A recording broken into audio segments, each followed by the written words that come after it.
What's going on, everybody out there? How's it going? Hope you're all doing well. Today I wanted to make a video discussion and talk a little bit about Disney and its structure that it has set up with Lucasfilm and Marvel, and why I think that Marvel is more successful than Lucasfilm in creating uh, movies that the fans enjoy, and just my thoughts on why I think that is, and why the newest trilogy of Star Wars hasn't been as well received by fans as Disney and Lucasfilm might have wanted. So, most people who are fans of Star Wars and Marvel know that Disney owns both respective movie studios. It owns Lucasfilm and it also owns Marvel Studios. And under this structure, both companies, Marvel Studios and Lucasfilm, are given a lot of freedom in how they want to create their movies. Now, there's obviously some sort of guidelines that Disney sets up as far as the main overall arcing things that can be allowed in the movies. But for the most part, Marvel and Lucasfilm are given a lot of freedom in how they create their movies. So I think it's important to point that out just because a lot of people like to blame Disney for the creative decisions that come out in a lot of these new movies. And I think that that's kind of placing the blame in the wrong spot because Disney is well known for giving their filmmakers creative freedom. Now, that doesn't mean that Disney doesn't have any say in these movies and that it doesn't have any sort of control. I mean, it obviously will rain down decisions and take things out that it might not think that audiences like, or if a movie's too violent or too edgy or pushes the boundaries too much.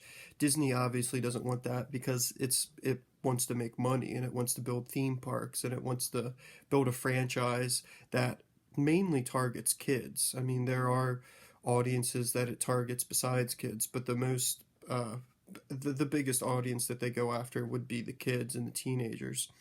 So while they do give a lot of freedom, they also do oversee a lot of what's going on, and that's why right now even EA is close to losing its licensing with Star Wars because Disney is unhappy with how it's handled Battlefront and things like that. So Disney will make its presence felt when it needs to. But as far as creative storytelling and the direction that the Marvel universe or the Star Wars universe goes is in the hands of Lucasfilm and Marvel Studios. So I'm a huge fan of both. I've loved Star Wars since I can remember. My dad took me to Star Wars when they were re-showing them in theaters back in the 90s and the early 90s. I grew up playing with the action figures, all the video games, everything. I'm a classic Star Wars fan. And I also love Marvel. I love comic books. I love all the Marvel characters. I like DC characters. I like all the Marvel movies. There's been maybe one or two that have disappointed me. So I'm a big fan of both these creative properties, and I want to see both of them do really well. And when I'm looking at them both side by side, especially since they're both owned by the same parent company, you can really see the differences in how they're managed and how they're run, and how that leads to success for Marvel, and it leads to, while still success for Lucasfilm, it's split success because while they're making money, they're not exactly endearing the fan base for future projects or future things that they want to release. And that's really what I want to talk about. I think when you want to take a deep and detailed look at both companies and how they manage their films and how they manage making their films and the decisions that go into them, you really have to look at the two heads of each company. And who I mean by that is Kevin Feige for Marvel and Kathleen Kennedy for Lucasfilm. Now, Kevin Feige for Marvel just deserves all the praise in the world. And you may not be a fan of the Marvel movies, you may not like comic book movies, you may think that they're all just stupid and childish and have no real depth to them, and that's fine, those are opinions. But the fact is that Marvel and Marvel Studios, under the tutelage and under the guidance of Kevin Feige, has changed filmmaking. I mean, since the Avengers success, since the first Avengers hit $1 billion, and all these other studios saw the potential in a connected movie franchise or a connected movie universe, that's all they've been doing. That's all movie studios since have been trying to create, is something under the style of the Marvel Cinematic Universe. So Kevin Feige has really revolutionized how movies are made these days, and it's really amazing just how successful they've been and how the quality has not fallen off. I mean, from the very beginning, the first Iron Man, I know Hulk is considered the first one, but we'll start with Iron Man. The first Iron Man was quality all the way through all the Avengers movies, up to the very last one that was just released, Black Panther, which was awesome. And then soon we're going to be getting Infinity War, which from the trailers and the previews looks like it's going to be mind blowingly good. So the fact that they've been so consistent with such high quality really, really needs to be pointed out and really needs to be underlined. And to me, there's been a ton of great directors that have worked for Marvel Studios. Like James Gunn just comes to an example. He's out there, he's eccentric, he's unique, but he's creative, and he gave us Guardians of the Galaxy, and that Guardians of the Galaxy were nobodies. That cast of characters, nobody even really thought about or considered that would be successful for a movie. But somehow, under Marvel Studios, under Kevin Feige, giving James Gunn some freedom to add his little style to it, great success. And it's one of the flagship movies in the Marvel Cinematic Universe. So basically, what I'm just trying to say is that under Kevin Feige, there's been a structure and a vision where he knows that these movies have to fit in an overarching story, and there has to be connective tissue between them. And you can bring in directors that have their own unique style and their own unique ways that they make movies so that they all don't seem similar, all the movies don't seem similar, but also have them connecting so that they all work together within a universe. And to me, just as a fan, that is just incredible, the work that Kevin Feige has done. I really think that he is probably the primary reason why Marvel Studios and all the Marvel movies have been so good and worked out so well, and they've taken their time to build up the universe in the proper way, and it's paid off for them, and that's awesome. And Kevin Feige is one of these guys who really appreciates and loves the stuff that he works with. He's a huge fan of all the comics. He grew up reading it. He loves all the sci-fi, all the fantasy, all the things that we love. He has a real deep appreciation for it, and he wanted to make that his life. And he's hired people at Marvel who help in the creative decisions, who also love it and who also appreciate and respect the material that they work with. And they know the ins and outs of it, and they want to create the panels from the comic and bring it to life. They're not trying to necessarily spin it and change it in their way, unless, I mean, some changes have to happen, but they really do appreciate the stuff that they work with, and they really care about it, and they're just like us. The only difference is they're in control of the decisions that are being made. And I think that really shows in a lot of the work that Marvel puts out and gives to us. They really do appreciate and understand the characters that they're working with. Now, I have to make a side note and say that I'm speaking directly about Marvel Studios, the ones creating the movies, because I'm well aware of all the issues that are happening at Marvel Comics. That's just a big mess of political agendas, and I don't even want to get into that. So just remember that when I'm talking about the crisp, clear nature and the adherence and respect for the actual characters, I'm referring to Marvel Studios, the movies, not Marvel, the comic book creators, because they don't know what they're doing right now. Okay, so we kind of understand what's going on at Marvel. They have a leader who has a vision, who respects the material and who wants the best for the characters and wants the best for the fans, because they understand that the fans are what's driving the product and the success of their cinematic universe. Now, when you look over at Lucasfilm and you look at the person leading them, it's Kathleen Kennedy. Now, I don't want to disparage Kathleen Kennedy's career, because she's had a long, successful career in Hollywood, and she's been a part of a lot of great movies. She's even been a part of movies that we love, like Empire Strikes Back, things like that.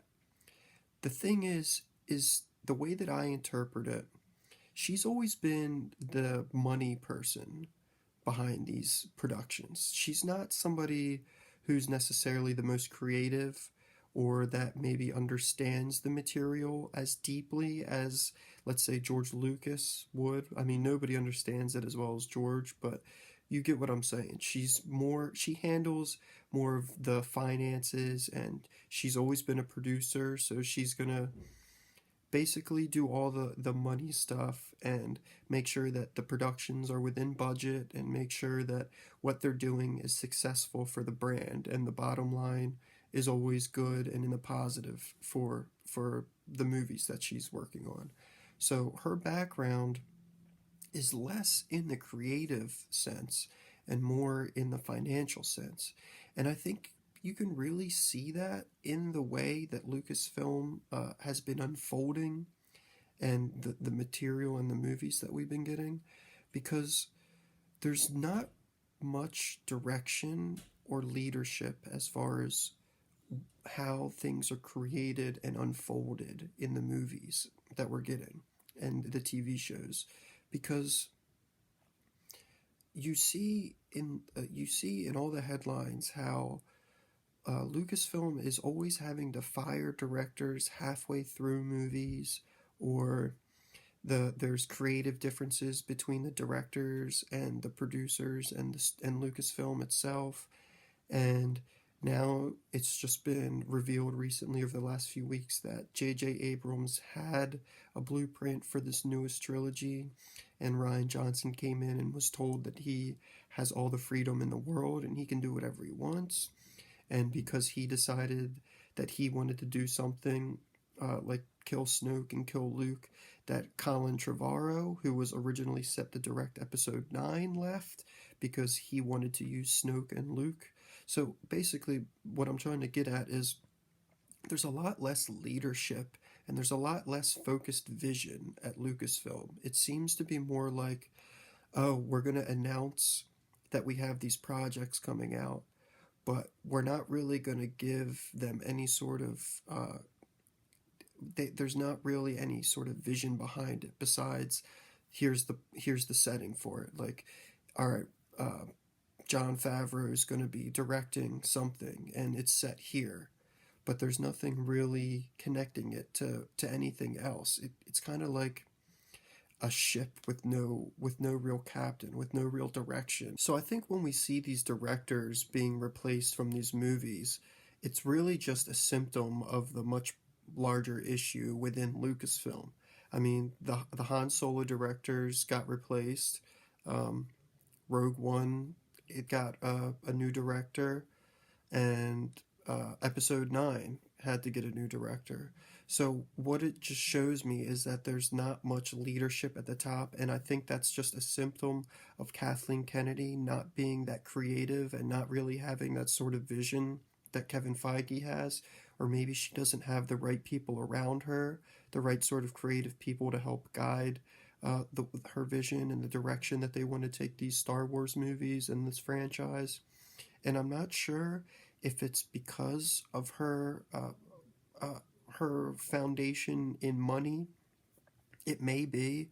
This is me going completely out on a limb with a theory, but I'm thinking maybe because her background is so grounded in money that all she's really thinking about is trying to grow the Star Wars brand bigger to a larger group of audience, which is why you see some Star Wars fans complaining about social justice propaganda and things like that within the Star Wars movies.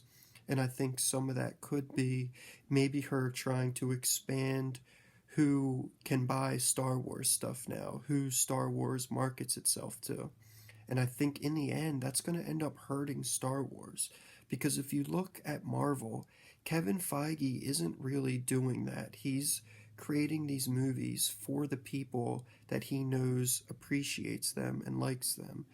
And in the end, that's going to benefit them because, one, they're creating good movies, and two, they're keeping the fan base that has given them the opportunity to create this stuff.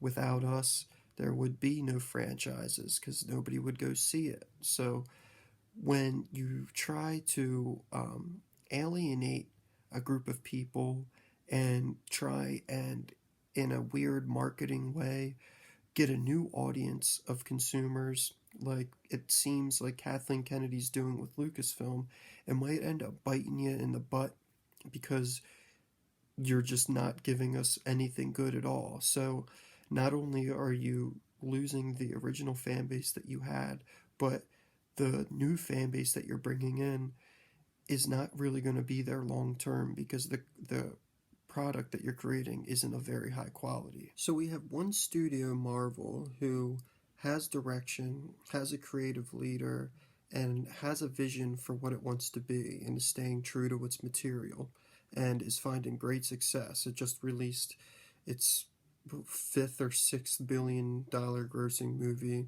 in the last few years. And then you have another studio which doesn't have much direction, and the person in control isn't that creative visionary that you might need to lead such um, a large operation such as creating a movie universe and a movie franchise like Star Wars. And you can see how, because they don't really have direction, it's really hurt the movies. The fact that the trilogy we're getting right now has different directors when you would think it would make more sense to allow one director to oversee a trilogy and let their what they want unfold so that it's not kind of like the way, like when you watch The Force Awakens and then you watch The Last Jedi, even though they're supposed to be only a few hours apart, there's so many differences between characters and plot lines that aren't followed that it's really obvious that two people with completely different ideas of what should be happening were in control. And that's just another symptom of poor leadership in my mind. So when you want to take a detailed look and break down the differences between Marvel and Lucasfilm, and since they're under the same Disney branch, it makes it a lot easier. I think the number one thing that you can point to as far as quality and material is the leadership found within them. Kevin Feige has the creative vision that he knows what he wants and he is going to lead. He has the people around him who understand the material, and he also gives directors the freedom to put their own twist and their own flavor on the movies while still staying within the guidelines of what the overarching story will be with all these movies. And then you look at Lucasfilm, it really seems like there's not much vision. Just even in one trilogy, there's not a vision as to what the trilogy is going to be about, and that's a big problem when you're going to invest billions of dollars into a trilogy of movies, and you don't even know what they're going to be about until the director hands you the script. That's not a formula for success. So you have a leader who doesn't really have a vision for where the movies are going to go, and it also seems like they're not very open as far as how they allow their directors to make the movies, simply because we've seen already three directors get taken off the projects because they weren't allowed to create the movies that they wanted to. And the last thing, which really seems apparent with The Last Jedi, is the sort of propaganda. I don't know if that's too strong of a word, but the way that their worldviews are kind of leaking into the movies, and the way that a lot of the stuff in Star Wars is getting too politicized, even for somebody like me who I don't really like to get into all the politics, and I don't really support um, either side. I try and stay neutral. But when you see this sort of stuff within the movie, it becomes pretty apparent. Just like the whole Canto Bite scene, it was so preachy about anti-gun manufacturing and anti-capitalism, but then you think that it's a movie being produced by Disney, who are like mega capitalists. It's messy and it doesn't work and it's not artistic. So basically, those are the reasons why I think Marvel has had a lot of success with the fans and with the quality of their movies, and why I think Star Wars is kind of lagging a little bit, or stumbling a little bit out of the gate, or halfway through the race, however you want to look at it. And I'm hoping maybe that Disney or Lucasfilm will realize some of the issues that it's having and clean up some of the arrogance that the people in control have been showing towards the fan base. I mean, we're not toxic people. We're not people who hate just to hate. We want to see good movies like everybody else, but we also want to see stuff that's respectable towards the franchises that we grew up loving. So I don't think that's too much to ask, but let me know what you guys think. Let me know if you agree with me that this might be the reason why we see differences between the two movie studios. Let me know if you think there's other reasons why this could be, or if I'm missing something. And I'll be sure to make another discussion video soon. Thanks for watching, everybody, and I'll see you again.